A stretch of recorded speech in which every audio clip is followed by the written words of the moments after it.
Пойдешь на футбол?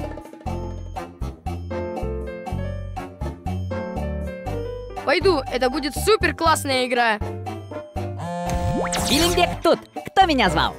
Да никто не звал, это я просто записку прочитал. Ты отправляешь сообщение таким способом? Ну да, а что тут такого? Эх вы, технический прогресс давно упростил этот процесс. А мы по старинке. Тогда тебе нужно в доисторические времена. Куда это мы?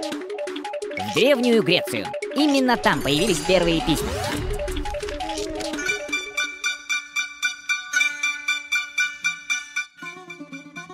Ой, а чего это он делает? Это древнегреческий философ Теофраст. Он первым придумал написать письмо, положить его в бутылку и бросить в море. А, и куда же приплывет это письмо?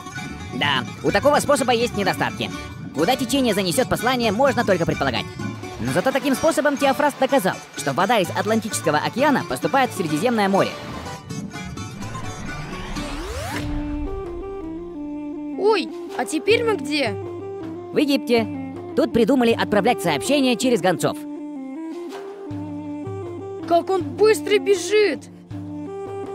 Конечно, на эту службу брали только быстроногих. Ведь сообщение царю нужно доставить как можно быстрее.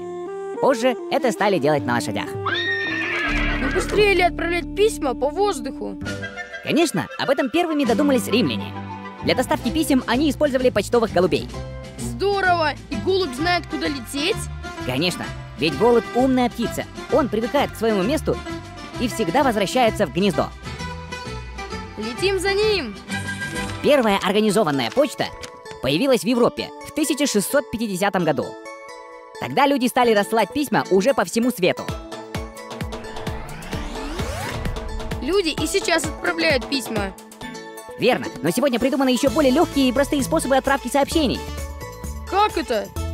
Служба коротких сообщений, или сокращенно СМС. Такое сообщение доставляется моментально, где бы ты ни находился.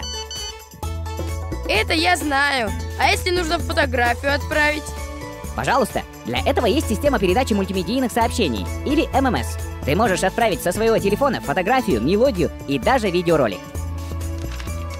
Ничего себе, как все просто! Да, отправлять смс-ки гораздо удобнее. Конечно, ведь у тебя есть собственный телеграф в кармане.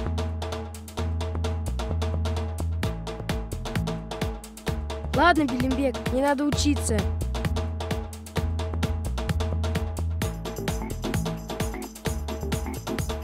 Эх ты, горе-ученик! Все листки ушли на записки. Где теперь писать будешь?